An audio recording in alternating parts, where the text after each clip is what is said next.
Bukod sa ilang religious at business sector na dumalo at nakibahagi sa launching ng Pampanga for Lenny 2022 movement sa City of San Fernando, nakiisa rin ang grupo ng kabataan upang hikayatin si Vice President Leni Robredo na tumakbo bilang Pangulo sa susunod na halalan. Ayon sa youth leader na si Kiel Kiwa, 4 na buwan na simula na makilahok ang nasa 100 miyembro ng mga kabataang kabalen sa Pampanga for Lenny 2022 movement.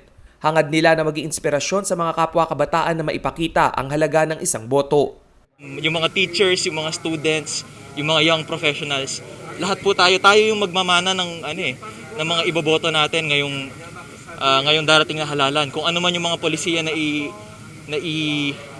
isusulong nila, tayo yung maapektuhan nun. Dagdag pa niya, isang hakbang umano patungo sa mas maunlad na Pilipinas ang pagiging mausisa ng mga botanteng kabataan sa kung anong klaseng leader ang mailuluklok sa 2022. 10 to 20 years from now, kapag tayo na yung matatanda, sana masabi natin sa susunod na henerasyon na noong panahon namin, noong kami yung kabataan, bumoto kami, nagparehistro kami, binoto namin yung mga tamang pinuno at hindi namin hinayaan na magtagal yung kasinungalingan sa bayan na to.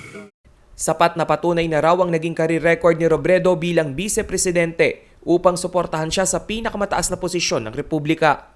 Sa 2021 budget ng gobyerno, pinakamaliit na bahagi ang napunta sa Office of the Vice President na umabot lamang sa 679 million pesos. Pero hindi umano ito naging balakid upang makatulong ang naturang tanggapan lalo na ngayong COVID-19 pandemic. Sa katunayan, noong Marso ay inilunsad pa ng OVP ang libreng antigen testing sa mga high-risk area ng bansa. Kaliwat kanan din umano ang relief at medical mission ng tanggapan. Compared sa lahat ng henerasyon na nasa movement na ito, yung youth yung may maraming energy. Sana mabigay natin para sa movement na ito at makapagtindig tayong lahat.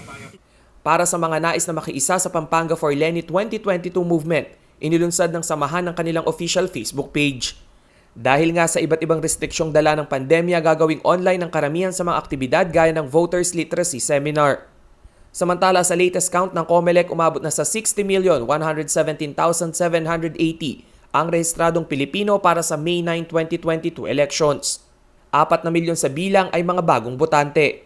Sa September 30 ang itinakdang deadline ng voters registration sa bansa. Rainiel Pawid, CIL TV News.